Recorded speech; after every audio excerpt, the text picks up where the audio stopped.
Les Gardiens de la Galaxie, une franchise cinématographique qui a connu un succès retentissant au sein de l'univers cinématographique Marvel, incarne une trajectoire particulièrement intéressante dans l'histoire de Marvel Comics. L'analyse de ses origines révèle une complexité et une évolution qui contrastent fortement avec l'image populaire et unifiée que l'on perçoit aujourd'hui. Il est essentiel de comprendre que le concept même de gardien de la galaxie n'est pas monolithique, mais représente plutôt une superposition de différentes incarnations, chacune avec ses propres motivations créatives, ses contextes éditoriaux et ses résonances culturelles. La première itération des Gardiens de la Galaxie émerge dans les pages de Marvel Super Heroes 14e, datée de janvier 1969.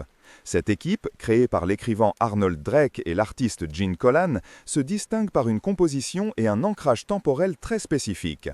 Il s'agissait d'une équipe de héros issus du XXIe siècle, derniers survivants de leurs races respectives, unis dans la lutte contre l'empire des Badoons. Cette prémisse de dernier de leur espèce conférait un ton mélancolique et héroïque à leurs aventures. Les membres fondateurs comprenaient Vance Astro, un astronaute cryogénisé originaire de la Terre du XXe siècle, Yondu Udonta, un chasseur de la planète Centauri 4, Charlie 27, un militaire génétiquement modifié de la planète Jupiter, et Martinex Tenaga, un être cristallin de Pluton. L'inclusion de ces personnages, chacun représentant une planète du système solaire, soulignait une vision futuriste et expansionniste de l'humanité dans l'espace, typique de la science-fiction de l'époque. Leur première apparition était une histoire autonome, ce qui était courant pour les nouvelles créations à cette période. Le succès n'a pas été immédiat ni spectaculaire, et l'équipe n'a pas eu sa propre série en cours avant plusieurs décennies. Leur présence était sporadique, apparaissant comme invités dans d'autres titres de Marvel, tels que Marvel 2-in-1 et The Avengers. Ces apparitions servaient souvent à les relier à l'univers Marvel contemporain, créant des ponts temporels et thématiques qui enrichissaient la continuité globale. Les thèmes explorés par cette première équipe étaient la survie, la résistance face à l'oppression extraterrestre et la préservation de la liberté. La nature dystopique de leur futur, où les Badoons avaient conquis la majeure partie de la galaxie, offrait un cadre propice à l'exploration de ces concepts. L'évolution de cette première équipe a vu l'introduction de nouveaux membres au fil du temps, tels que Starhawk et Nikki. Ces ajouts ont contribué à diversifier les pouvoirs et les personnalités au sein du groupe, tout en approfondissant la mythologie de leur futur. Starhawk, en particulier, était un personnage complexe avec des pouvoirs cosmiques et une histoire cyclique, ce qui ajoutait une dimension mystique et prédestinée aux aventures des gardiens. La relation entre Starhawk et Aleta, également un être d'énergie, explorait des thèmes de dualité et de destinée. Le véritable renouveau pour cette incarnation des gardiens est survenu dans les années 1990, avec une série en cours qui a duré de 1990 à 1995. Écrite par Jim Valentino, cette série a permis d'explorer plus en profondeur les personnages et leur univers. Elle a développé leurs relations, leurs histoires personnelles et les a confrontés à de nouvelles menaces, renforçant leur statut de héros du futur. Cette période a été cruciale pour cimenter l'héritage de cette équipe originale. Cependant, à la fin des années 90 et au début des années 2000, l'équipe est de nouveau tombée dans une relative obscurité. L'univers Marvel connaissait alors des changements éditoriaux et des tentatives de rafraîchissement de ses franchises. C'est dans ce contexte de renouvellement que la seconde et aujourd'hui la plus célèbre incarnation des Gardiens de la Galaxie a vu le jour. Cette équipe est le produit des événements consécutifs à la série de crossover cosmiques Annihilation et Annihilation Conquest de 2006-2007. Ces sagas ont revitalisé le côté cosmique de l'univers Marvel qui avait été quelque peu négligé. Elles ont réintroduit et modernisé de nombreux personnages cosmiques, posant les bases pour une nouvelle ère d'aventure spatiale. La nouvelle équipe des Gardiens de la Galaxie a été formée par l'écrivain Dan Abnett et l'artiste Andy Lanning, un duo créatif souvent désigné sous le nom de DNA, dans les pages de Guardians of the Galaxy volume 2-1 en mai 2008. Cette itération était radicalement différente de la précédente. Plutôt que d'être des survivants d'un futur lointain, il s'agissait d'un groupe disparate d'individus marginaux, souvent moralement ambigus, qui se retrouvaient unis par la nécessité de protéger la galaxie. Leur motivation n'était pas toujours pure, oscillant entre l'héroïsme et l'opportunisme. Le noyau de cette équipe était composé de personnages qui avaient été soit introduits récemment, soit réinterprétés de manière significative durant les sagas Annihilation. Peter Quill, alias Star-Lord, un humain d'origine terrienne avec des racines extraterrestres, a été repositionné comme le leader charismatique mais imparfait. Gamora, la femme la plus dangereuse de la galaxie, était l'assassine adoptée par Thanos. Drax le Destructeur, obsédé par la vengeance contre Thanos, était présenté comme un guerrier puissant mais parfois simple d'esprit. Groot, un être arboricole doté d'une intelligence mais d'un vocabulaire limité à la phrase « Je s'appelle Groot », et Rocket Raccoon, un raton laveur génétiquement modifié, maître tacticien et expert en armement, complétaient ce quintet original. L'inclusion de Rocket Raccoon et Groot en particulier a représenté un choix audacieux. Ces personnages, relativement obscurs et même farfelus avant, ont été transformés en figures centrales et emblématiques. Rocket Raccoon, apparu initialement dans Marvel Preview 7 en 1976, était un concept issu d'une époque où l'expérimentation était plus libre dans les comics. Groot, apparu pour la première fois dans Tales to Astonish 13 en 1960 comme un monstre invasisseur, a été entièrement réinventé. Le dynamisme entre ces deux personnages, l'un cynique et bavard, l'autre stoïque et laconique, est devenu une pierre angulaire de la comédie et de la camaraderie de l'équipe. La série de DNA a dépeint les gardiens non pas comme des héros traditionnels, mais comme une bande d'anti-héros dysfonctionnels, forcés de travailler ensemble pour des enjeux cosmiques. Leur base d'opération, Nowhere, une station spatiale construite dans la tête coupée d'un céleste, a renforcé cette esthétique décalée et leur positionnement en marge des institutions galactiques établies. Les thèmes abordés étaient la rédemption, la famille trouvée et les conséquences des grands conflits cosmiques sur les individus. La tonalité était un mélange d'action spatiale, d'humour noir et de développement de personnages. Le succès des comics de DNA a jeté les bases pour leur adaptation cinématographique. Lorsque Marvel Studios a annoncé un film Guardians of the Galaxy en 2012, beaucoup ont été surpris par le choix d'une propriété intellectuelle relativement obscure comparée à des figures comme Iron Man ou Captain America. Le réalisateur James Gunn a été chargé d'écrire et de réaliser le film. Sa vision a amplifié les éléments d'humour, la musique rétro et les relations dysfonctionnelles qui caractérisaient l'équipe de DNA. Le film, sorti en 2014, a non seulement introduit l'équipe au grand public, mais a aussi propulsé ses personnages au rang d'icônes culturelles. Les performances des acteurs, le scénario plein d'humour et la bande-son emblématique ont créé une formule gagnante. Le concept de la famille choisie, un groupe d'individus brisés qui trouvent un sens et un but ensemble, a résonné profondément avec le public. L'arc de Peter Quill, qui passe d'un pillard spatial égoïste à un leader capable de sacrifice, est central à cette narration. Le contraste entre les origines sombres et les faiblesses des personnages et leur capacité à se comporter comme héros est une constante. Gamora, forcée à la loyauté vers Thanos, cherche sa propre voie. Drax, consumé par la douleur et le désir de vengeance, trouve une forme de camaraderie. Rocket et Groot, créatures artificielles et solitaires, développent une amitié indéfectible. La série de DNA a dépeint les gardiens non pas comme des héros traditionnels, mais comme une bande d'anti-héros dysfonctionnels, forcés de travailler ensemble pour des enjeux cosmiques. Leur base d'opération, Nowhere, une station spatiale construite dans la tête coupée d'un céleste, a renforcé cette esthétique décalée et leur positionnement en marge des institutions galactiques établies. Les thèmes abordés étaient la rédemption, la famille trouvée et les conséquences des grands conflits cosmiques sur les individus. La tonalité était un mélange d'action spatiale, d'humour noir et de développement de personnages. Le succès des comics de DNA a jeté les bases pour leur adaptation cinématographique. Lorsque Marvel Studios a annoncé un film Guardians of the Galaxy en 2012, beaucoup ont été surpris par le choix d'une propriété intellectuelle relativement obscure comparée à des figures comme Iron Man ou Captain America. Le réalisateur James Gunn a été chargé d'écrire et de réaliser le film. Sa vision a amplifié les éléments d'humour, la musique rétro et les relations dysfonctionnelles qui caractérisaient l'équipe de DNA. Le film, sorti en 2014, a non seulement introduit l'équipe au grand public, mais a aussi propulsé ses personnages au rang d'icônes culturelles. Les performances des acteurs, le scénario plein d'humour et la bande-son emblématique ont créé une formule gagnante. Le concept de la famille choisie, un groupe d'individus brisés qui trouvent un sens et un but ensemble, a résonné profondément avec le public. L'arc de Peter Quill, qui passe d'un pillard spatial égoïste à un leader capable de sacrifice, est central à cette narration. Le contraste entre les origines sombres et les faiblesses des personnages et leur capacité à se comporter en héros est une constante. Gamora, forcée à la loyauté vers Thanos, cherche sa propre voie. Drax, consumé par la douleur et le désir de vengeance, trouve une forme de camaraderie. Rocket et Groot, créatures artificielles et solitaires, développent une amitié indéfectible. Les paysages explorés par cette première équipe étaient la survie, la résistance face à l'oppression extraterrestre et la préservation de la liberté. La nature dystopique de leur futur, où les Badoons avaient conquis la majeure partie de la galaxie, offrait un cadre propice à l'exploration de ces concepts. L'évolution de cette première équipe a vu l'introduction de nouveaux membres au fil du temps, tels que Starhawk et Nikki. Ces ajouts ont contribué à diversifier les pouvoirs et les personnalités au sein du groupe, tout en approfondissant la mythologie de leur futur. Starhawk, en particulier, était un personnage complexe avec des pouvoirs cosmiques et une histoire cyclique, ce qui ajoutait une dimension mystique et prédestinée aux aventures des gardiens. La relation entre Starhawk et Aleta, également un être d'énergie, explorait des thèmes de dualité et de destinée. Le véritable renouveau pour cette incarnation des gardiens est survenu dans les années 1990, avec une série en cours qui a duré de 1990 à 1995. Écrite par Jim Valentino, cette série a permis d'explorer plus en profondeur les personnages et leur univers. Elle a développé leurs relations, leurs histoires personnelles et les a confrontés à de nouvelles menaces, renforçant leur statut de héros du futur.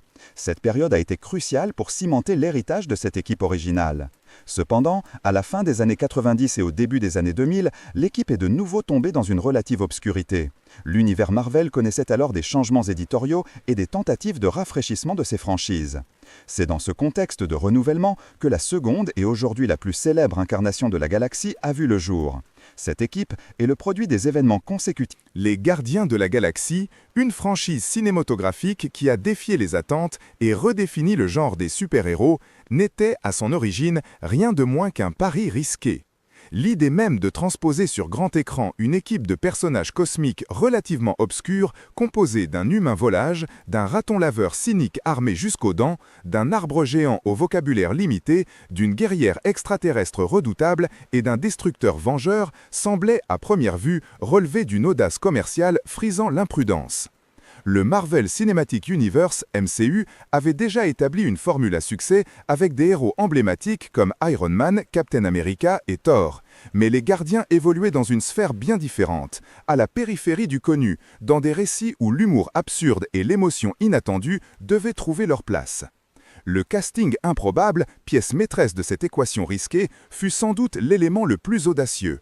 Marvel Studios, sous la houlette de Kevin Feige, avait une réputation de prise de décision judicieuse en matière de distribution. Mais la sélection des acteurs pour les Gardiens de la Galaxie allait tester les limites de cette réputation. L'objectif n'était pas simplement de trouver des acteurs capables de réciter des lignes de dialogue, mais de dénicher des personnalités dont la chimie et la capacité à incarner des personnages excentriques et foncièrement imparfaits seraient palpables à l'écran. Pour le rôle de Peter Quill, alias Star-Lord, le choix de Chris Pratt fut une décision qui, à l'époque, a pu surprendre certains observateurs. Pratt était alors principalement connu pour son rôle de Andy Dwyer, un personnage jovial et un peu pâteau dans la série télévisée Parks and Recreation. Il avait une présence comique indéniable, mais son image était loin de celle d'un héros d'action intergalactique. Sa transformation physique pour le rôle, associée à une capacité à jongler entre l'humour, la vulnérabilité et une certaine cool attitude, fut un élément clé du succès du personnage. Quill est un personnage complexe, un enfant des années 80, déraciné et propulsé dans l'espace, dont les références culturelles décalées et la tendance à utiliser la musique comme un mécanisme de survie et d'expression définissent une grande partie de son identité. Le jeu de Pratt a permis de rendre ce mélange crédible et attachant. La sélection des voix pour Rocket Raccoon et Groot représentait un défi technique et artistique distinct. Bradley Cooper, acteur reconnu pour ses rôles dramatiques et sa capacité à naviguer entre différents registres, a été choisi pour prêter sa voix au raton laveur génétiquement modifié. Le contraste entre le pédigré de Cooper et la nature du personnage, un être sarcastique, intelligent et profondément blessé, a créé une dissonance intéressante qui a enrichi la performance. La voix de Cooper a apporté une profondeur inattendue à Rocket, évitant le piège de la caricature pour conférer au personnage une âme et une authenticité que le public a embrassées. La complexité émotionnelle de Rocket, son passif de cobaye et sa soif de reconnaissance furent sublimés par la prestation vocale. Vin Diesel, quant à lui, fut choisi pour incarner Groot, un personnage dont le vocabulaire se limite à 3 mots « Je s'appelle Groot ». Le défi pour Diesel n'était pas de délivrer des dialogues complexes, mais de transmettre une gamme d'émotions et d'intensités différentes à travers ces 3 mots. Il s'agissait de la musicalité de la prononciation, de l'inflexion, du rythme. La capacité de Diesel à insuffler une chaleur, une loyauté et une forme d'innocence à Groot, malgré les contraintes linguistiques, a été un tour de force. La relation entre Rocket et Groot, un duo improbable de compagnons de route, est devenue l'une des pierres angulaires émotionnelles de la franchise, en grande partie grâce à la synergie des performances vocales. Pour le rôle de Gamora, la femme la plus dangereuse de la galaxie, fille adoptive de Thanos, la choix de Zoé Saldana était moins surprenante.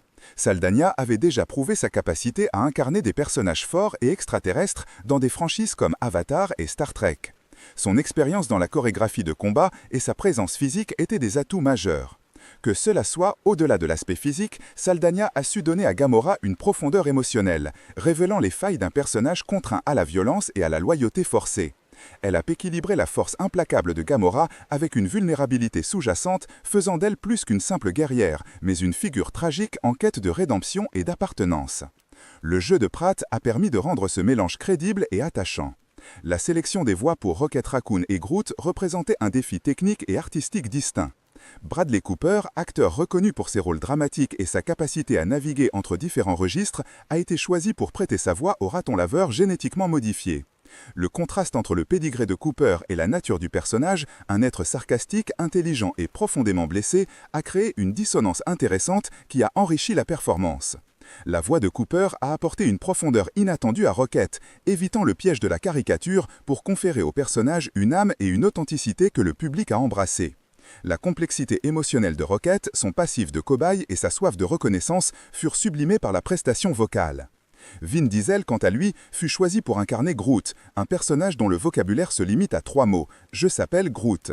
Le défi pour Diesel n'était pas de délivrer des dialogues complexes, mais de transmettre une gamme d'émotions et d'intensités différentes à travers ces 3 mots. Il s'agissait de la musicalité de la prononciation, de l'inflexion, du rythme. La capacité de Diesel à insuffler une chaleur, une loyauté et une forme d'innocence à Groot, malgré les contraintes linguistiques, a été un tour de force. La relation entre Rocket et Groot, un duo improbable de compagnons de route, est devenue l'une des pierres angulaires émotionnelles de la franchise, en grande partie grâce à la synergie des performances vocales. Pour le rôle de Gamora, la femme la plus dangereuse de la galaxie, fille adoptive de Thanos, la choix de Zoé Saldana était moins surprenante.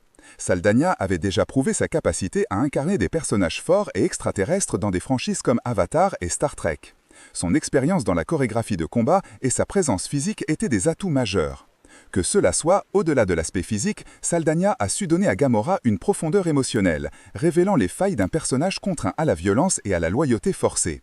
Elle a équilibré la force implacable de Gamora avec une vulnérabilité sous-jacente, faisant d'elle plus qu'une simple guerrière, mais une figure tragique en quête de rédemption. Enfin, pour incarner Drax le Destructeur, un personnage littéral et avide de vengeance, la sélection de Dave Bautista, ancien catcheur professionnel, fut une décision audacieuse.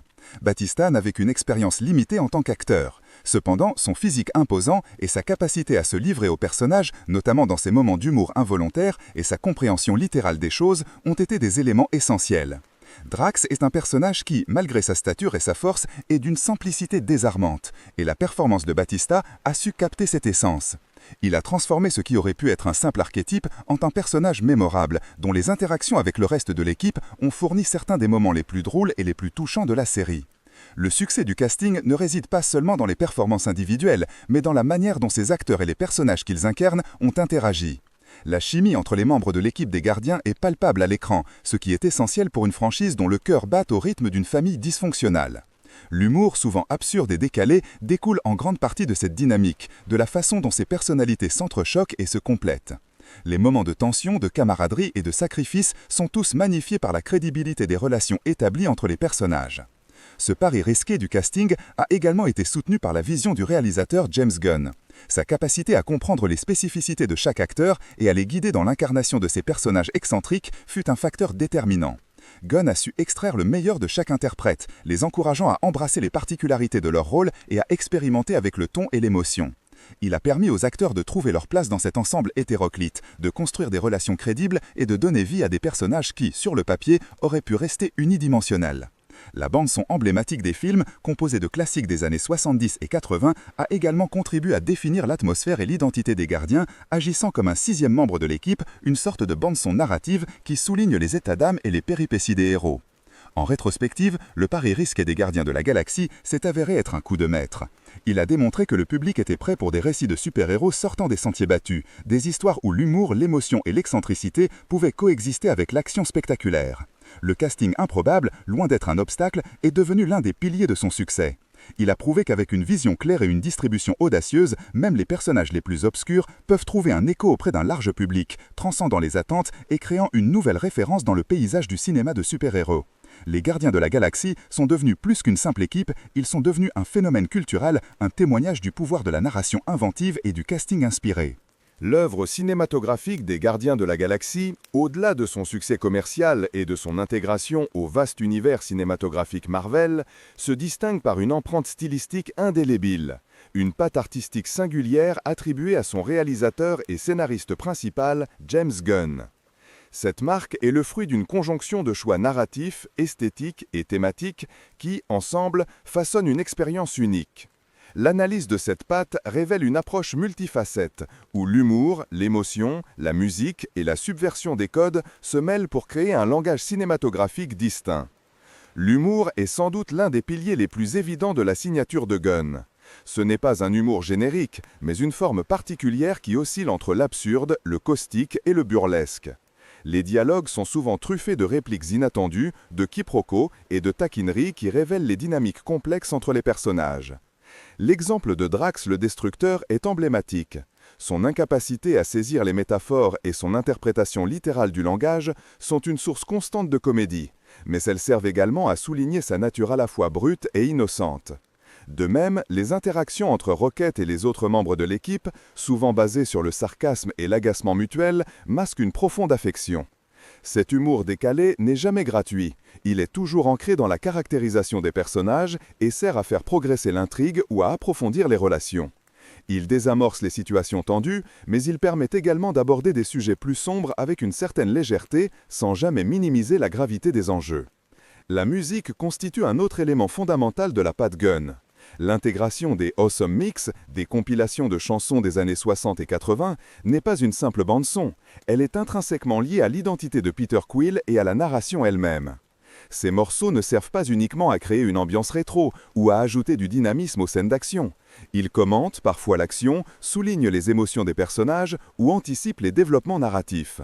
Par exemple, la chanson Come and Get Your Love de Redbone, qui accompagne l'introduction de Star-Lord dans le premier film, établit immédiatement le ton léger et insouciant du personnage, contrastant avec l'environnement hostile.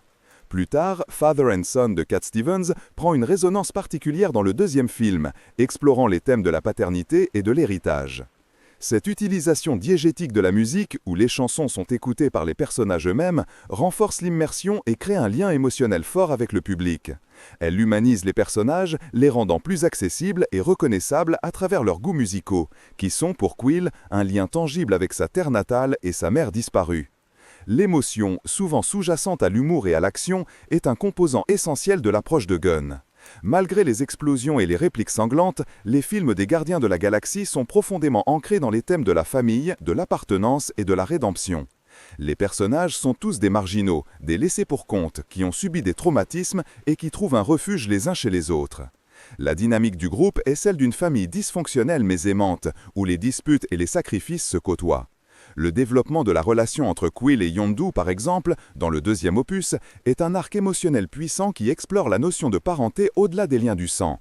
La mort de Yondu est un moment déchirant, non seulement pour Quill, mais pour le public, parce que Gunn a réussi à construire une relation crédible et touchante entre les deux personnages. De même, le parcours de Gamora et Nebula, deux sœurs adoptives marquées par les abus de Thanos, est un récit complexe de pardon et de réconciliation. Ces moments d'émotion brute contrastent avec l'humour ambiant, créant une profondeur inattendue et permettant au film de résonner au-delà du simple divertissement. La subversion des codes du genre super-héroïque est également une caractéristique marquante de la patte Gunn. Alors que l'univers Marvel tend parfois vers une certaine homogénéité narrative et visuelle, les Gardiens de la Galaxie se distinguent par leur irrévérence et leur refus de prendre la matière trop au sérieux, tout en respectant ses fondements. Les héros ne sont pas des figures immaculées, ce sont des anti-héros, des squelettes, des individus imparfaits aux motivations parfois douteuses. Ils ne sont pas motivés par la gloire ou le devoir au départ, mais par le profit ou la survie. Cette approche démystifie le concept du héros traditionnel et le rend plus humain, plus faillible. Le premier film s'ouvre sur un Peter Quill adulte, non pas en train de sauver une galaxie, mais de danser en écoutant sa musique. Cette scène, à elle seule, établit un ton qui s'éloigne des conventions. Les menaces sont réelles et les enjeux sont élevés, mais la manière dont les personnages y répondent est souvent non conventionnelle, teintée d'humour noir et d'imprudence. Visuellement, la patte de James Gunn se traduit par une esthétique colorée et excentrique.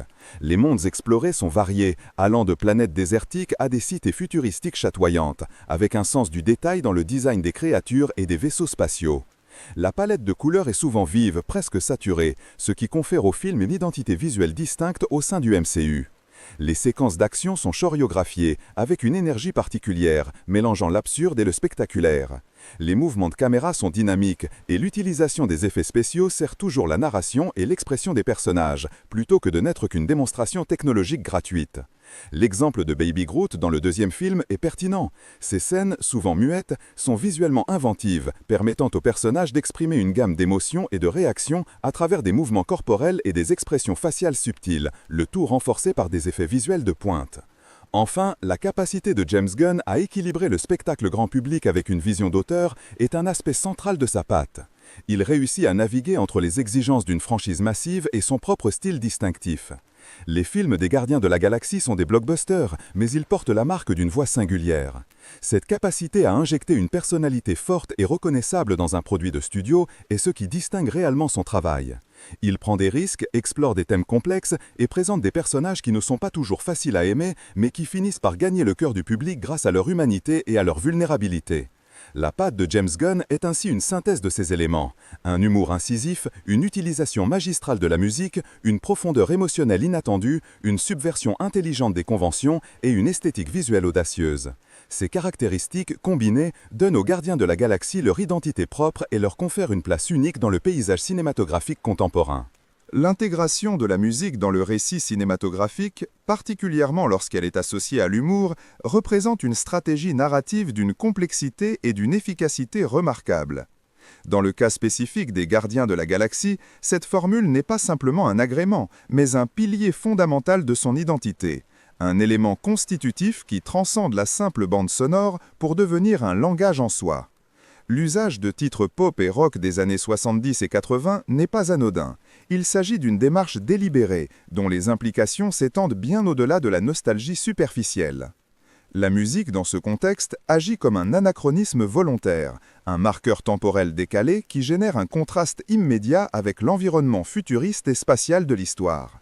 Ce décalage crée une friction cognitive, une dissonance ludique qui prépare le terrain pour l'humour. L'auditeur est confronté à un univers visuellement avancé, peuplé d'aliens et de technologies interstellares, tandis que ses oreilles sont bercées par des mélodies familières ancrées dans une culture terrestre passée. Cette juxtaposition est en elle-même une forme d'humour conceptuel, soulignant l'absurdité inhérente à la situation de Peter Quill. L'humour dans les Gardiens de la Galaxie se manifeste sous diverses formes, dialogues acérés, situations burlesques, caractérisations excentriques. La musique vient souvent amplifier ces dimensions. Prenons l'exemple de l'utilisation d'une chanson entraînante et joyeuse lors d'une scène de combat ou de poursuite spatiale. Le décalage entre la gravité de l'action et la légèreté de la mélodie produit un effet comique. Ce n'est pas la musique elle-même qui est drôle, mais l'interaction qu'elle a avec les événements à l'écran. Elle subvertit les attentes du spectateur, habitué à des scores dramatiques ou épiques dans de telles situations. Ce contraste crée une sorte de méta-commentaire sur le genre du film de science-fiction, le désacralisant et l'abordant avec une légèreté rafraîchissante. Par ailleurs, la sélection musicale sert à étoffer la caractérisation des personnages, en particulier celle de Peter Quill, alias Star-Lord. Son Awesome Mix Vol 1 et Vol 2 ne sont pas des simples accessoires, ils sont des extensions de sa personnalité, des reliques de son passé terrestre qui définissent son identité et sa perception du monde. L'écoute de ces chansons est un acte intime, une fenêtre sur son intériorité. Lorsqu'il les partage, même involontairement, il révèle des fragments de son âme. L'humour découle alors de la manière dont cette musique, si personnelle à Quill, interagit avec les autres membres de l'équipe, qui n'ont pas la même référence culturelle. Les réactions de Gamora, Drax ou Rocket à ces mélodies inconnues sont souvent source de comédie, soulignant les différences culturelles et les incompréhensions au sein du groupe. L'humour de la situation est également renforcé par la manière dont la musique est intégrée directement dans l'action. On observe des scènes où les personnages réagissent physiquement ou verbalement à la chanson, transformant la bande-son en un élément diégétique, c'est-à-dire une partie du monde des personnages. Le fameux défi de danse de Star-Lord face à Ronan l'Accusateur en est un exemple emblématique. Ici, la musique de Oh Oh Oh Child n'est pas un simple accompagnement, elle est l'instrument de la diversion, un geste d'imprudence calculée qui déstabilise l'ennemi par son absurdité même. L'humour réside dans l'audace de l'acte et l'inefficacité apparente du plan qui se révèle paradoxalement efficace. Ce type d'utilisation de la musique élève l'humour au-delà du simple dialogue ou de la blague visuelle. Il l'intègre au cœur de la stratégie narrative et du développement de l'intrigue.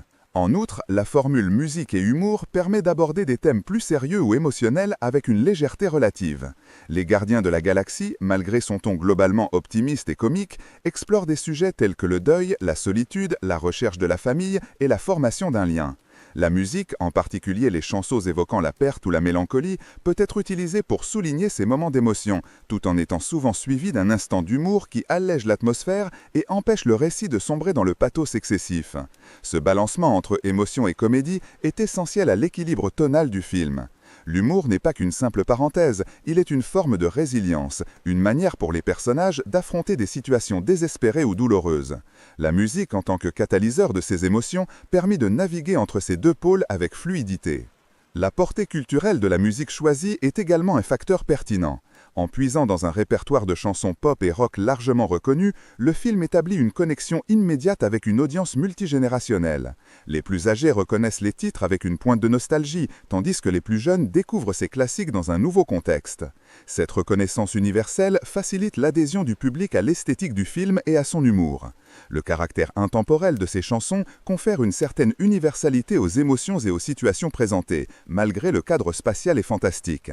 L'humour est souvent renforcé par cette reconnaissance mutuelle, créant une complicité entre le film et son public, une sorte de clin d'œil partagé sur des références communes. La répétition des motifs musicaux et la récurrence du Walkman de Star-Lord sont également des éléments qui contribuent à ancrer cette formule. Le Walkman est plus qu'un appareil, il est un symbole de l'attachement de Quill à son passé, un ancre dans son identité. Sa présence constante et l'importance accordée à sa survie ou à sa recharge génèrent un humour récurrent, soulignant la futilité apparente de l'objet dans un univers de haute technologie, mais aussi sa valeur inestimable pour le personnage. Les moments où la musique s'arrête ou est interrompue sont des instants de tension, car ils représentent une coupure avec l'identité de Quill et le ton général du film. Le rétablissement de la musique est souvent un soulagement comique, signifiant le retour à la normalité décalée du groupe. Il est également pertinent de considérer l'aspect métanarratif de cette approche. L'utilisation consciente de chansons populaires des années 70 et 80, avec leurs paroles parfois légères ou leur sonorité caractéristique, peut être interprétée comme un commentaire sur le genre, une invitation à ne pas se prendre trop au sérieux. Le film embrasse son identité de divertissement pur, en utilisant la musique comme un moyen d'éviter le didactisme ou la grandiloquence. L'humour est alors une expression de cette légèreté assumée, une manière de dire que même les enjeux cosmiques peuvent être traités avec un sourire. La formule musique et l'humour n'est pas seulement un ajout esthétique, elle est intrinsèque à la construction narrative et thématique des Gardiens de la Galaxie. Elle permet de définir le ton, d'approfondir la caractérisation des personnages, de servir de ressort comique direct, de moduler les émotions et d'établir une connexion forte avec le public. L'efficacité de cette approche réside dans sa capacité à transformer un élément potentiellement accessoire, la bande-son, en un vecteur essentiel de l'histoire et de son identité singulière. La musique n'est pas seulement entendue, elle est vécue et agit comme un langage universel au sein d'un univers où la diversité des espèces et de cultures pourrait autrement créer des barrières infranchissables. Elle est la bande-son de l'absurdité existentielle, de la résilience face à l'adversité et de la célébration d'une famille choisie, tout en ponctuant chaque instant d'un rythme entraînant et d'un rire libérateur. L'impact culturel des Gardiens de la Galaxie s'inscrit comme un phénomène multidimensionnel, touchant divers aspects de l'industrie du divertissement et de la société en général. Ce n'est pas simplement une série de films à succès, mais plutôt un catalyseur de changements perceptibles dans la manière dont le public perçoit les super-héros, la musique et même l'humour au cinéma. Initialement perçus comme des personnages obscurs de l'univers Marvel, les Gardiens ont été propulsés au premier plan de la culture populaire, une ascension remarquable orchestrée par une vision créative audacieuse. Avant leur adaptation cinématographique, la notoriété de Star-Lord, Gamora, Drax, Rocket et Groot était limitée au cercle de lecteurs de comics les plus assidus. Leur transition vers le grand écran a nécessité une stratégie de marketing et de narration qui a su transformer cette obscurité en un atout, en cultivant une image d'anti-héros attachant et décalé. L'un des vecteurs les plus puissants de cet impact a été la bande originale. Le Awesome Mix Vol 1 et le Awesome Mix Vol 2 ne sont pas des simples accompagnements musicaux. Ils sont des personnages à part entière, des éléments narratifs qui ancrent les films dans une époque et une esthétique particulière. La sélection de chansons des années 60 et 80 a rajeuni des titres qui auraient pu tomber dans l'oubli pour les nouvelles générations, les introduisant à des artistes comme Blue Swede, David Bowie, The Runaways ou ELO. Ce phénomène a eu un effet mesurable sur les ventes et les écoutes en streaming de ces morceaux, attestant de leur redécouverte et de leur nouvelle popularité. L'intégration de cette musique n'était pas fortuite, elle était intrinsèque à l'identité du personnage de Peter Quill, alias Star-Lord, et a conféré au film une atmosphère unique, mélangeant la science-fiction expansive avec une nostalgie chaleureuse. Cette approche a démontré que la musique populaire peut jouer un rôle bien plus profond qu'un simple remplissage sonore, devenant un pilier émotionnel et thématique. Au-delà de la musique, les Gardiens ont redéfini la perception de ce que peut être un film de super-héros. Avant leur arrivée, le genre était souvent associé à une certaine gravité, à des enjeux cosmiques sérieux et à des héros relativement intègres. Les Gardiens ont introduit un niveau d'humour, d'autodérision et de vulnérabilité qui contrastait fortement avec les conventions établies. Leurs personnages sont des marginaux, des criminels ou des êtres brisés qui trouvent une forme de rédemption et de famille non conventionnelle les uns avec les autres. Cette dynamique a résonné auprès d'un public qui recherchait une approche plus rafraîchissante et moins orthodoxe du genre. Ils ont prouvé qu'un film de super-héros pouvait être drôle, émotionnel et visuellement spectaculaire sans sacrifier la profondeur des personnages ou la portée de l'intrigue. L'impact sur l'esthétique visuelle et narratif est également notable. Les Gardiens ont embrassé le kitsch et l'extravagance de la science-fiction des années 60 et 80, créant des mondes colorés, des créatures excentriques et des vaisseaux spatiaux au design distinctif. Cette audace visuelle a permis d'élargir le spectre créatif au sein du genre des super-héros, encourageant d'autres productions à explorer des esthétiques moins conventionnelles. Le succès des Gardiens a validé l'idée que le public était prêt pour des récits plus décalés et visuellement audacieux, ouvrant la voie à une plus grande diversité dans les adaptations de comics. La représentation de la famille choisie est un thème central et puissant des Gardiens de la Galaxie. Loin des liens du sang ou des structures familiales traditionnelles, les personnages forment un groupe hétéroclite d'individus qui trouvent refuge et appartenance les uns chez les autres. Cette notion a profondément résonné dans une société où la définition de la famille s'élargit constamment. Elle offre une perspective sur la manière dont les liens émotionnels et le soutien mutuel peuvent transcender les origines et les différences. La dynamique entre les membres de l'équipe, marquée par des querelles, des sacrifices et un amour inconditionnel, a offert un modèle de relation complexe et authentique, loin des archétypes souvent simplistes du super-héros. Les personnages eux-mêmes ont transcendé leur statut de figure de comics. Groot, en particulier, est devenu un phénomène culturel à part entière. Sa phrase unique « Je s'appelle Groot » a été interprétée de multiples façons, devenant un symbole de simplicité, d'empathie et de communication non verbale. La capacité du public à s'identifier à un personnage dont les vocabulaires est si limité témoigne de la puissance de son design et de l'émotion qu'il véhicule.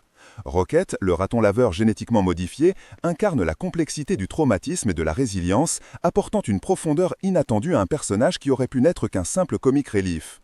Drax, avec sa littéralité et sa force brute, offre un contrepoint humoristique et parfois poignant. Gamora et Star-Lord, en tant que protagonistes plus humains, ancrent l'ensemble par leurs histoires de fond liées à la famille et à la perte.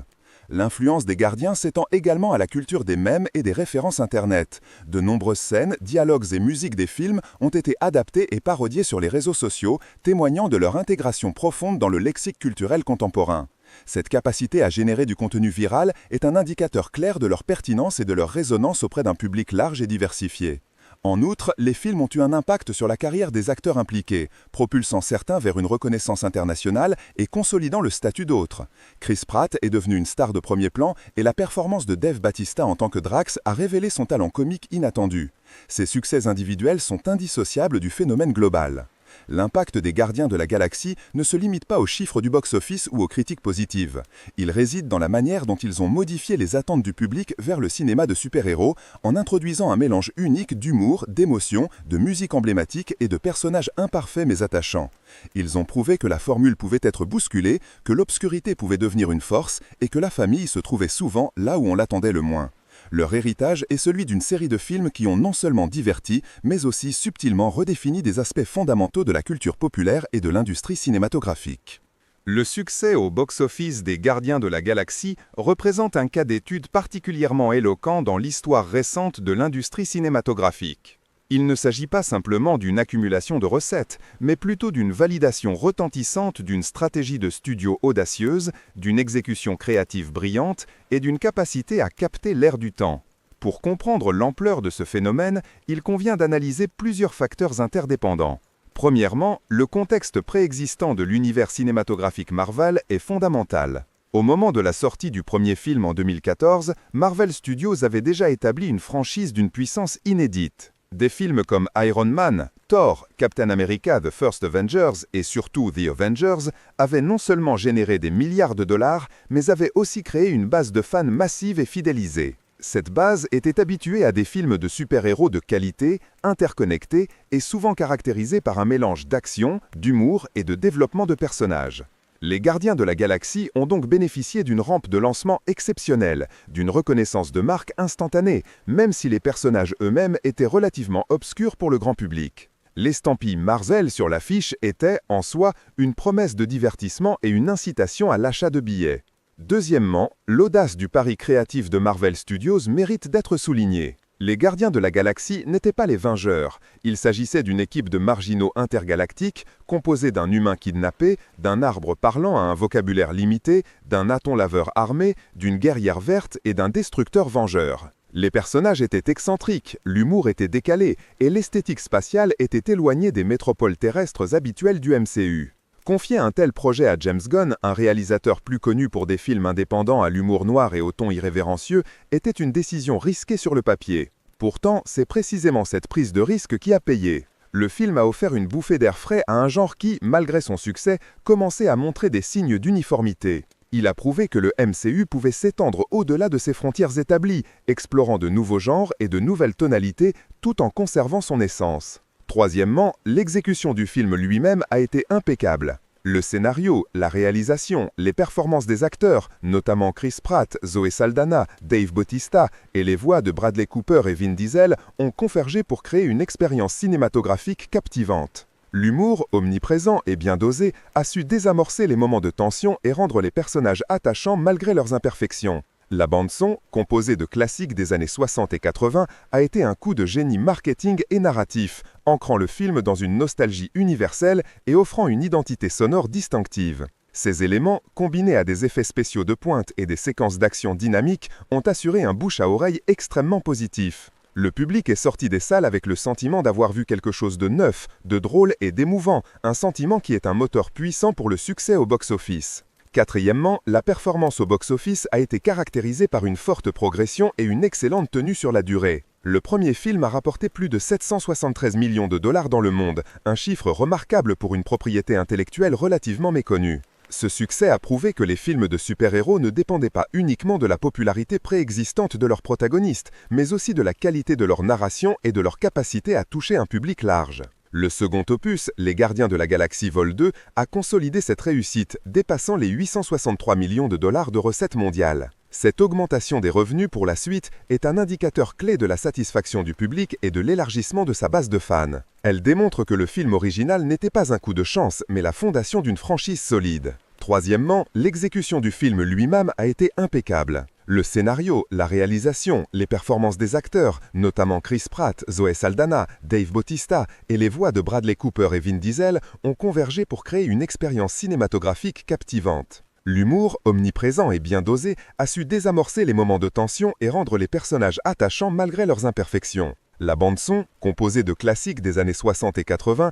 a été un coup de génie marketing et narratif, ancrant le film dans une nostalgie universelle et offrant une identité sonore distinctive. Ces éléments, combinés à des effets spéciaux de pointe et des séquences d'action dynamiques, ont assuré un bouche à oreille extrêmement positif. Le public est sorti des salles avec le sentiment d'avoir vu quelque chose de neuf, de drôle et d'émouvant, un sentiment qui est un moteur puissant pour le succès au box-office. Quatrièmement, la performance au box-office a été caractérisée par une forte progression et une excellente tenue sur la durée. Le premier film a rapporté plus de 773 millions de dollars dans le monde, un chiffre remarquable pour une propriété intellectuelle relativement méconnue. Ce succès a prouvé que les films de super-héros ne dépendaient pas uniquement de la popularité préexistante de leurs protagonistes, mais aussi de la qualité de leur narration et de leur capacité à toucher un public large. Le second opus, Les Gardiens de la Galaxie Vol 2, a consolidé cette réussite, dépassant les 863 millions de dollars de recettes mondiales. Cette augmentation des revenus pour la suite est un indicateur clé de la satisfaction du public et de l'élargissement de sa base de fans. Elle démontre que le film original n'était pas un coup de chance, mais la fondation d'une franchise solide.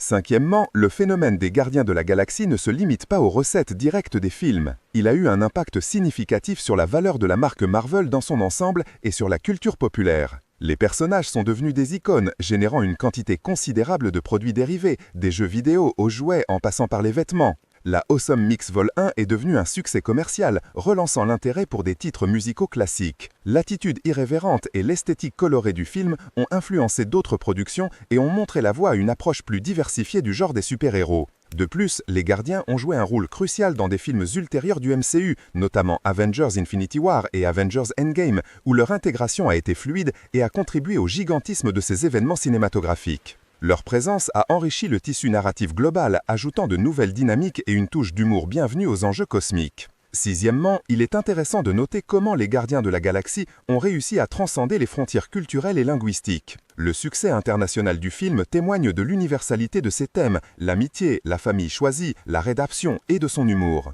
Bien que certaines références culturelles soient spécifiques, l'émotion et l'action sont des langages compris partout. Le doublage et les sous-titres ont permis de traduire la subtilité des dialogues et des blagues, assurant que l'expérience reste intacte pour un public non anglophone. Les chiffres du box-office dans des marchés clés comme la Chine, l'Europe et l'Amérique du Sud confirment cette résonance mondiale, solidifiant la position du film comme un phénomène global. Enfin, l'héritage du succès des Gardiens de la Galaxie est durable. Il a élargi la définition de ce qu'un film de super-héros peut être, encourageant d'autres studios à prendre des risques avec des propriétés intellectuelles moins connues et des approches narratives moins conventionnelles. Il a consolidé la réputation de Marvel Studios comme une puissance créative capable de transformer des paris audacieux en triomphes commerciaux. L'exemple des Gardiens de la Galaxie démontre que la clé du succès au box-office ne résiste pas uniquement dans la puissance marketing ou la popularité préexistante d'une franchise, mais avant tout dans la qualité de la narration, l'originalité de la vision et la capacité à créer un lien émotionnel fort avec le public. C'est un cas d'école qui continue d'influencer la stratégie de l'industrie du divertissement,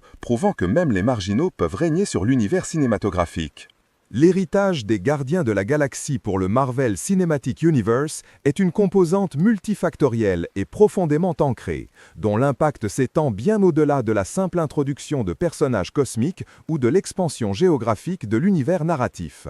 Il s'agit d'une transformation paradigmatique dans la manière dont le MCU aborde la narration, la tonalité, la construction de personnages et l'intégration thématique. Pour appréhender pleinement cette influence, il convient d'analyser plusieurs axes majeurs. Premièrement, la tonalité. Avant l'arrivée des Gardiens, le MCU, bien que parsemé d'humour, maintenait une certaine gravité, une prépondérance pour des enjeux terrestres et des menaces souvent de nature très sérieuse. Les Gardiens de la Galaxie ont introduit une légèreté assumée, un sens de l'absurde, un humour décalé et un éclectisme musical qui était jusqu'alors inédit à cette échelle. Ce n'est pas seulement l'humour en soi, mais la nature de cet humour qui a évolué.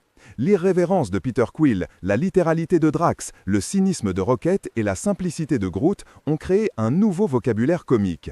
Cette nouvelle palette tonale a non seulement trouvé son public, mais a aussi démontré la viabilité d'une approche plus audacieuse et moins conventionnelle, ouvrant la voie à des expérimentations ultérieures. On observe d'ailleurs une perméabilité de cet humour dans d'autres productions du MCU, notamment lors de Thor Ragnarok, où Taika Waititi a pu s'appuyer sur le précédent établi pour infuser le film d'une comédie plus prononcée et souvent excentrique. L'ambition des studios a été clairement élargie par le succès de cette formule. Deuxièmement, l'expansion cosmique et l'audace narrative.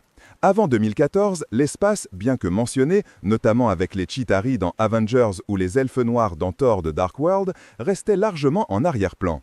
Les Gardiens ont propulsé le spectateur au cœur de la galaxie, introduisant des cultures extraterrestres complexes, des planètes lointaines, des cités interstellaires comme Xandar et des concepts tels que les Novacors et les Ravageurs. Cette immersion n'était pas juste un décor, elle était intrinsèque à l'identité des personnages et à la nature des enjeux. Le MCU a prouvé qu'il pouvait s'éloigner de la Terre sans perdre son audience et même en la galvanisant. Cette audace a légitimé l'exploration d'autres pans de l'univers Marvel, ouvrant la porte à des récits encore plus exotiques comme ceux des Éternels et consolidant la présence de personnages comme Captain Marvel. L'échelle des menaces et des aventures a été considérablement augmentée, préparant le terrain pour des événements comme la Guerre de l'Infini où l'aspect cosmique est devenu prédominant. Troisièmement, la construction de personnages. Les Gardiens de la Galaxie sont un ensemble de marginaux, d'anti-héros, de figures brisées et imparfaites. Leur dynamique repose sur le fait qu'ils sont pour la plupart des individus qui ont perdu leur famille biologique et qui trouvent une nouvelle famille de substitution les uns dans les autres. Cette thématique de la famille choisie, de la rédemption et de l'acceptation des imperfections est au cœur de leur attrait. Peter Quill est un enfant enlevé à la Terre, Drax un vengeur éploré, Gamora et Nebula des victimes d'abus, Rocket un être créé par l'expérimentation et Groot un compagnon loyal au langage limité. Ces personnages, loin des archétypes héroïques classiques, ont apporté une profondeur émotionnelle et une complexité psychologique qui ont enrichi le tissu du MCU. Leur humanité ou leur extraterrestricité humanisée a permis au public de s'identifier à des expériences universelles de perte, de solitude et de quête d'appartenance, même dans un contexte extraterrestre. Cette approche a encouragé le développement de personnages plus nuancés dans d'autres franchises, permettant par exemple à Loki de devenir un personnage plus ambivalent et complexe, ou à Wanda Maximoff de voir sa psyché explorée en profondeur. Quatrièmement, l'intégration de la musique comme élément narratif et stylistique. La Awesome Mix Volume 1 et Volume 2 ne sont pas des simples bandes-sons. Elles sont une extension de la personnalité de Peter Quill, un lien tangible avec sa terre natale et sa mère disparue. Chaque chanson est soigneusement choisie pour rythmer l'action, souligner des émotions ou même anticiper des événements. Cette utilisation diégétique de la musique populaire des années 60 et 80 a insufflé une identité unique au film et a démontré la puissance de la bande-son pour définir l'ambiance et le caractère d'une œuvre. Le succès de cette formule a peut-être influencé d'autres productions à accorder plus d'importance à la sélection musicale, bien que rarement avec la même intégration thématique. Cinquièmement, la preuve de concept pour des propriétés moins connues. Avant les Gardiens, les personnages étaient soit des icônes culturelles, Spider-Man, Hulk, Captain America, Iron Man, soit des figures bien établies dans l'univers Marvel Comics, Thor, Black Widow. Les Gardiens de la Galaxie étaient, pour le grand public, un groupe relativement obscur. Leur succès retentissant a prouvé que le MCU pouvait transformer des propriétés de second ou troisième rang en franchises majeures, ouvrant la voie à des personnages comme Ant-Man, Doctor Strange ou Shang-Chi, dont la notoriété était initialement plus limitée en dehors des cercles de lecteurs de comics. Cette réussite a validé la stratégie de Kevin Feige de puiser dans la richesse du catalogue Marvel sans se limiter aux têtes d'affiche évidentes. Enfin, l'héritage des Gardiens se manifeste dans la flexibilité créative et l'autonomie accordée aux réalisateurs. James Gunn a reçu une latitude considérable pour façonner la vision des Gardiens et le résultat a été une œuvre à la signature artistique très marquée. Ce succès a renforcé l'idée que permettre aux créateurs de laisser leur empreinte pouvait mener à des résultats exceptionnels, encourageant le studio à collaborer avec des réalisateurs à vision distincte, comme Ryan Coogler pour Black Panther ou Taika Waititi pour Thor Ragnarok. Cette confiance dans la vision individuelle, tout en restant dans le cadre du grand récit global, est devenue une caractéristique essentielle du processus de production du MCU. En conclusion, les Gardiens de la Galaxie n'ont pas seulement introduit des personnages amusants et des décors spatiaux. Ils ont fondamentalement redéfini les limites de ce que le Marvel Cinematic Universe pouvait être, en termes de ton, d'étendue narrative, de profondeur des personnages, d'utilisation de la musique et de stratégie de développement des propriétés. Leur impact est une pierre angulaire dans l'évolution du MCU, un catalyseur qui a permis à l'univers de grandir et de se diversifier d'une manière qui semblait, avant 2014, considérablement moins probable. L'univers des Gardiens de la Galaxie, après l'apogée émotionnelle de son troisième opus, se trouve à un carrefour particulièrement complexe, présentant une multitude de défis narratifs, créatifs et commerciaux. L'héritage laissé par James Gunn est monumental, non seulement en termes de succès critique et populaire, mais aussi par l'établissement d'une tonalité unique et d'un ensemble de personnages profondément ancrés dans l'imaginaire collectif. La difficulté réside désormais dans la capacité à perpétuer cette dynamique sans son architecte principal, et avec un casting qui a, pour une large part, conclu ses arcs narratifs. Un des premiers défis majeurs est la redéfinition de l'identité du groupe. Le charme des Gardiens reposait en grande partie sur l'alchimie entre des personnalités dysfonctionnelles réunies par des circonstances et une quête de famille. Le départ de Peter Quill, ou du moins son retour sur Terre, modifie fondamentalement cette dynamique. Star-Lord était le cœur émotionnel du groupe, le point d'ancrage de son humanité et de son humour décalé. Sa place est désormais occupée par Rocket Raccoon, un personnage dont l'évolution a été magistrale, passant de cynique solitaire à leader respecté. Cependant, le leadership de Rocket, bien que justifié par son arc narratif, impose une tonalité différente. Rocket est plus pragmatique, potentiellement plus sombre, et son humour, bien que présent, est souvent teinté d'une certaine amertume ou d'une résignation. La nouvelle composition du groupe, Groot, Drax, Nebula, Kraglin, Cosmo et Phyla-Vell, manque de cette tension initiale, de ces frictions qui rendaient les interactions si captivantes. Drax a vu son rôle de force brute au cœur tendre évoluer vers une figure plus paternelle et plus apaisée, sa quête de vengeance étant résolue. Nebula est passé d'antagoniste à membre loyal, son arc de rédemption étant largement achevé. Groot est toujours Groot, mais son développement narratif semble avoir atteint un plateau. Kraglin, bien que sympathique, n'a pas la profondeur ou l'impact narratif des membres fondateurs. Phyla-Vell est une introduction récente dont le potentiel reste à explorer, mais qui, pour l'instant, n'incarne pas la même charge émotionnelle que les personnages originaux. La question de la continuité narrative est également un point sensible. Le troisième film a conclu la plupart des arcs narratifs majeurs, offrant des fins satisfaisantes à des années de développement. Quill a retrouvé ses racines, Rocket a trouvé sa famille et son sens, Drax s'est épanoui dans un nouveau rôle, Gamora a accepté sa nouvelle identité. Prolonger ces histoires risque de diluer leur impact ou de paraître redondant. Il est difficile de générer de nouveaux enjeux qui soient à la hauteur des menaces cosmiques et des drames personnels déjà affrontés. Le haut évoluteur était un antagoniste d'une profondeur terrifiante. Sa cruauté et son idéologie eugéniste offraient une justification morale puissante au combat des gardiens. Trouver un nouveau méchant qui puisse rivaliser en termes de charisme, de dangerosité et de pertinence thématique est une tâche ardue. La galaxie est vaste, mais le type de menace qui résonne avec l'identité des gardiens a été exploré. Un autre défi majeur est le risque de la sursaturation. L'univers cinématographique Marvel a connu une expansion massive, introduisant de nombreux personnages et franchises. Maintenir l'intérêt du public pour une équipe sans ses figures de proue et son créateur originel, dans un contexte de fatigue des super-héros et de fragmentation de l'attention, est un enjeu commercial important. Le succès des Gardiens reposait aussi sur leur singularité au sein du MCU. Un humour particulier, une bande-son distinctive, une approche des thèmes familiaux et de l'acceptation de soi qui les distinguait des autres héros.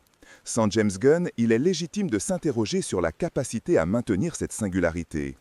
Un nouveau réalisateur, aussi talentueux soit-il, apportera inévitablement sa propre vision, ce qui pourrait altérer la formule qui a fait le succès de la franchise. Le risque est de voir les Gardiens se fondre davantage dans la masse du MCU, perdant une partie de leur identité propre. La gestion des attentes est également cruciale.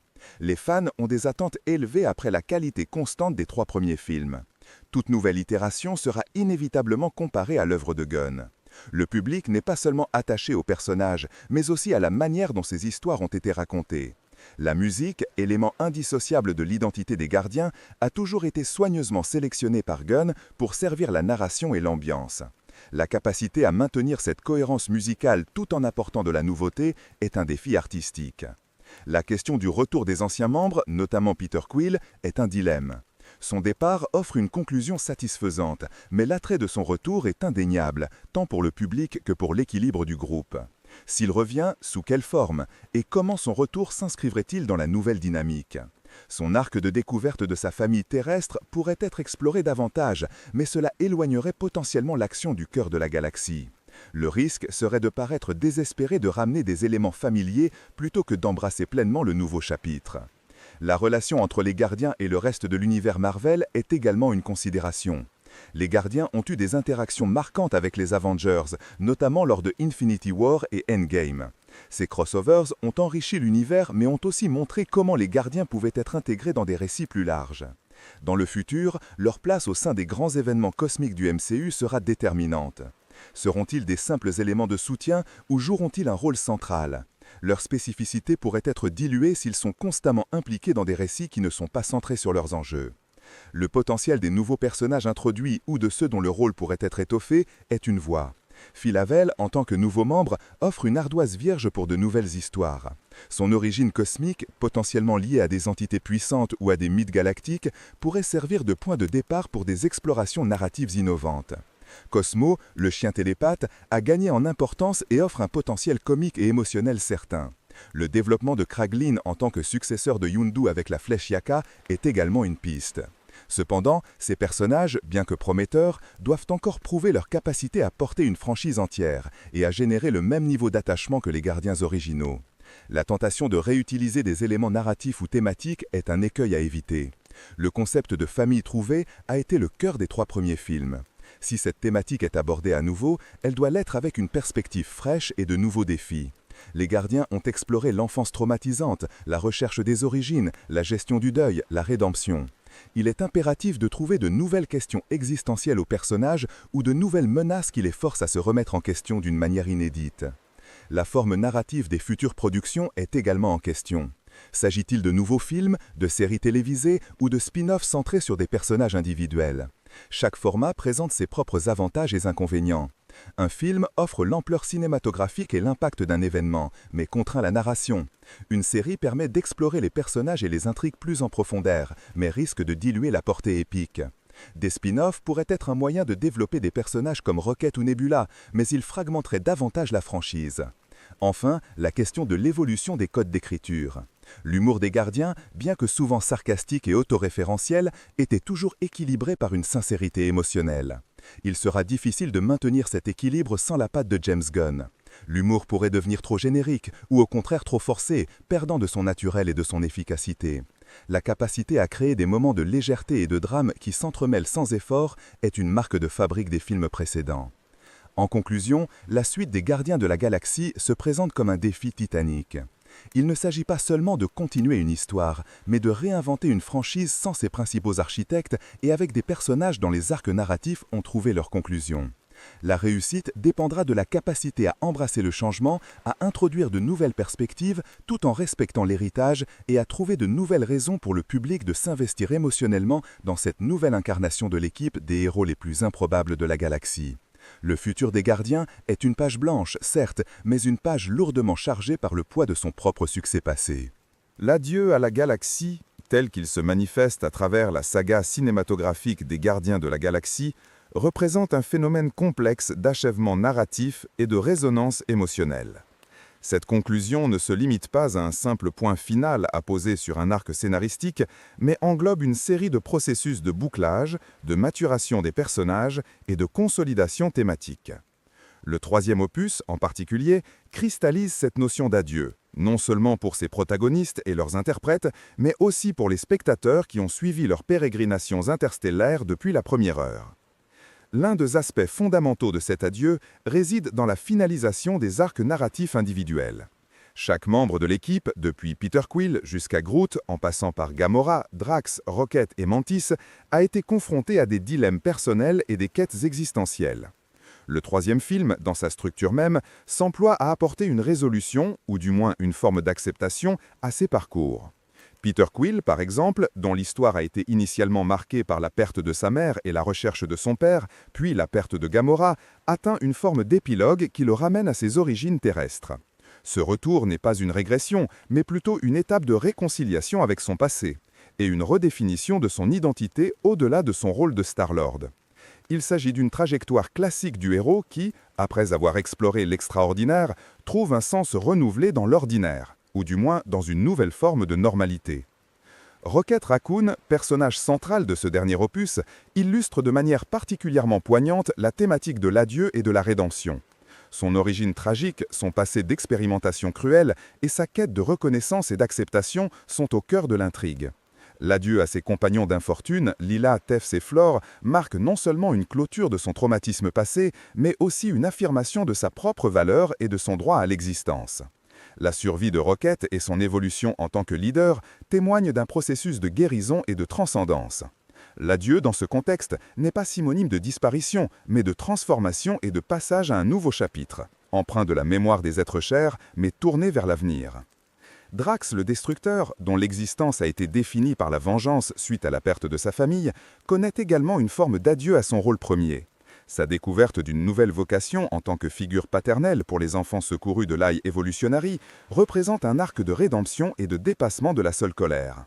Il s'agit d'un adieu à l'identité du Destructeur pour embrasser celle du Protecteur d'une manière différente, moins axée sur le combat que sur la bienveillance et l'éducation. Cet abandon progressif de son désir de vengeance pour adopter un rôle plus altruiste est une marque de maturité. Gamora, dans sa nouvelle itération post-Endgame, représente un adieu à l'histoire d'amour centrale avec Peter Quill, et un adieu à la version d'elle-même qui a été le pivot émotionnel des 2 premiers films. Sa trajectoire est celle de la redécouverte de soi en dehors des relations passées, de la construction d'une nouvelle identité indépendante de la mémoire collective des gardiens. Elle ne partage pas les mêmes souvenirs ni les mêmes liens affectifs avec l'équipe, ce qui la positionne comme une figure d'adieu à une certaine forme de continuité narrative et émotionnelle. Sa décision de rester avec les ravageurs et de forger sa propre voix illustre la pluralité des formes d'adieu. Non pas nécessairement une fin dramatique, mais une bifurcation, une réorientation. L'adieu à la galaxie se manifeste également à travers la dissolution de l'équipe originale des gardiens. La notion d'une dernière aventure est un trope narratif puissant qui sous-tend ce processus. Les personnages, ayant atteint un certain niveau de complétude individuelle, se dispersent pour poursuivre de nouvelles missions ou trouver de nouveaux équilibres. Cette fragmentation de l'équipe est un adieu à la dynamique collective qui a caractérisé la franchise. Elle permet l'émergence de nouvelles compositions d'équipe, comme le suggère la scène post-générique, marquant un passage de témoin. Il s'agit d'un adieu à une configuration spécifique, mais non à l'idée d'une équipe de protecteurs de la galaxie. Sur un plan plus métanarratif, l'adieu aux gardiens de la galaxie s'inscrit dans un contexte plus large de l'univers cinématographique Marvel. Il représente l'achèvement d'une phase, le départ d'acteurs clés et d'un réalisateur dont la vision a façonné de manière indélébile l'identité de cette série de films. James Gunn, le scénariste et réalisateur des 3 opus, a insufflé une tonalité unique, mêlant humour décalé, drave sincère et bande-son emblématique. Son départ pour d'autres horizons créatifs constitue un adieu à cette voie artistique spécifique qui a défini les gardiens. Cet adieu n'est pas qu'une question de casting ou de scénario, mais aussi de style et de ton. La musique, élément constitutif de l'identité des gardiens, joue également un rôle dans cet adieu. Les Awesome Mix et les Zune ont servi de fil rouge émotionnel et narratif, ancrant les personnages dans une culture pop terrienne et soulignant leurs états d'âme. Le 3e film, tout en conservant cette tradition, utilise la musique pour ponctuer les moments d'émotion et de conclusion. La sélection des titres musicaux n'est pas aléatoire, elle est conçue pour évoquer la nostalgie, la tristesse de la séparation, mais aussi l'espoir d'un renouveau. C'est un adieu auditif qui accompagne les adieux visuels et narratifs. Les thèmes abordés dans la saga des Gardiens de la Galaxie, tels que la famille choisie, la rédemption, l'acceptation de la différence et la quête d'un foyer, trouvent leur point culminant dans cet adieu. L'idée que la famille n'est pas définie par les liens du sang mais par les liens du cœur est un message central qui est réaffirmé à travers les séparations et les regroupements. L'adieu aux gardiens originaux n'est pas une négation de cette famille, mais une évolution de celle-ci. Une reconnaissance que les liens peuvent perdurer même à travers la distance et la transformation des rôles. L'adieu à la galaxie est aussi un adieu aux attentes. Les attentes du public concernant la trajectoire des personnages, les affrontements à venir, les résolutions amoureuses. La saga a parfois déjoué ces attentes, offrant des conclusions qui, si elles n'étaient pas toujours celles espérées, étaient souvent celles nécessaires pour les arcs des personnages. La non-réunion romantique de Peter et Gamora, par exemple, est un adieu à une certaine forme d'idéalisme romantique pour privilégier une conclusion plus nuancée où la croissance individuelle prime sur la réunion à tout prix. En conclusion, l'adieu à la galaxie dans le contexte des Gardiens de la Galaxie est une multicouche de finalisation. Il s'agit de l'adieu aux arcs narratifs individuels et collectifs, à une configuration spécifique d'équipe, à une voix artistique singulière et à des attentes narratives. Cet adieu est caractérisé par la mélancolie des séparations, mais aussi par l'espoir d'un renouveau et la reconnaissance de la maturation des personnages. Il ne s'agit pas d'une annihilation, mais d'une transformation, laissant derrière lui un héritage riche et la promesse de nouvelles aventures, même si elles sont portées par d'autres. L'univers cinématographique est un kaléidoscope en constante expansion, un assemblage complexe d'histoires, de personnages et de mondes qui se superposent et se croisent. Au sein de cette vaste tapisserie, certaines œuvres parviennent à transcender le statut de simple divertissement pour s'inscrire durablement dans la conscience collective, devenant des phénomènes intemporels. Les Gardiens de la Galaxie s'inscrivent indubitablement dans cette catégorie. Leur ascension n'est pas le fruit du hasard, mais la confluence de choix artistiques audacieux, d'une exécution méticuleuse et d'une résonance profonde avec des thèmes universels. L'analyse de ce succès débute par l'examen de ses origines. Bien avant leur apparition sur grand écran, les Gardiens de la Galaxie existaient déjà dans les pages des comics Marvel. Cependant, la version qui a conquis le public est une réinterprétation moderne, puisant son inspiration dans l'itération de 2008 scénarisée par Dan Abnett et Andy Lanning. Cette itération a réintroduit des personnages oubliés ou marginaux de l'univers cosmique de Marvel, leur conférant une nouvelle dynamique et une pertinence contemporaine. Le passage du médium imprimé au cinéma a impliqué une adaptation significative, une translation qui a su préserver l'essence des personnages tout en les rendant accessibles à un public plus large. La direction artistique, sous l'égide de James Gunn, a été un facteur déterminant.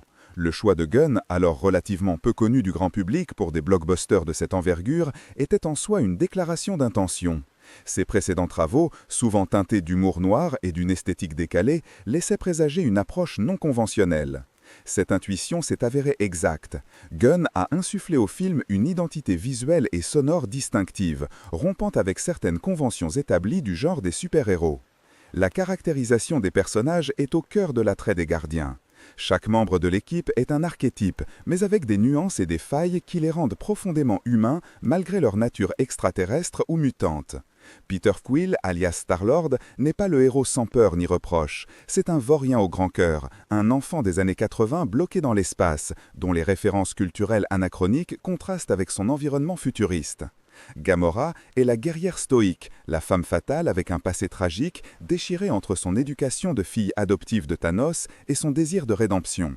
Drax le Destructeur est un colosse littéral, incapable de comprendre les métaphores, dont l'humour involontaire est un ressort comique constant, masquant une douleur profonde liée à la perte de sa famille.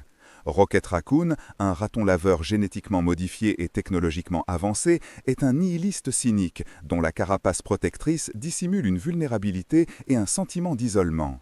Groot, l'être végétal, dont le vocabulaire est limité à « je s'appelle Groot », communique par l'intonation et le langage corporel, devenant un symbole d'innocence et de sacrifice. L'alchimie entre ces individus dysfonctionnels, leur capacité à former une famille improbable malgré leurs différences et leurs conflits, est la pierre angulaire du récit.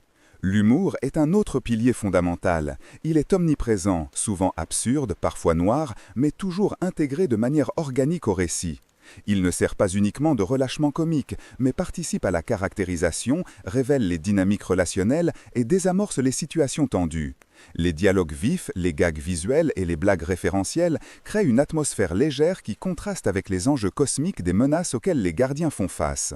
Cette capacité à jongler entre la comédie et le drame, l'épique et l'intime, est une marque de fabrique de la franchise. La bande originale, souvent qualifiée de Awesome Mix Vol 1 et Vol 2, est plus qu'une simple compilation de chansons. Elle est une extension du personnage de Peter Quill, un lien tangible avec son passé terrestre et un marqueur temporel. Les morceaux, tirés de l'âge d'or du rock et de la pop des années 70 et 80, ne sont pas des simples accompagnements musicaux. Ils sont intégrés au récit, commentant l'action, soulignant les émotions et contribuant à l'ambiance générale. Cette approche diégétique de la musique, où les chansons existent dans le monde des personnages, renforce l'immersion et confère au film une identité sonore unique et immédiatement reconnaissable. Elle a également introduit une nouvelle génération à des classiques musicaux, créant un pont intergénérationnel. L'esthétique visuelle est un autre pilier crucial. L'univers des gardiens est vibrant, coloré et exubérant, s'éloignant des palettes souvent plus sombres et réalistes d'autres films de super-héros. Le choix des designs des vaisseaux spatiaux, des planètes, des créatures extraterrestres et des costumes sont imaginatifs et audacieux. Cette audace visuelle contribue à l'impression d'évasion et de découverte, transportant le spectateur dans un cosmos foisonnant et merveilleux. Les effets spéciaux, utilisés avec discernement, servent le récit sans jamais le submerger, créant des environnements crédibles et des personnages numériques expressifs. La thématique de la famille, non pas au sens biologique mais au sens choisi, est une constante. Les gardiens sont un groupe d'individus brisés, chacun ayant subi des traumatismes et des pertes. Ils trouvent en leurs compagnons une forme de réconfort, de soutien et d'appartenance. Cette dynamique de famille dysfonctionnelle mais aimante résonne profondément avec un public qui peut s'identifier à la complexité des relations humaines et aux besoins universels de connexion. La quête de sens, de rédemption et d'acceptation est un fil conducteur qui unit les arcs narratifs de chaque personnage.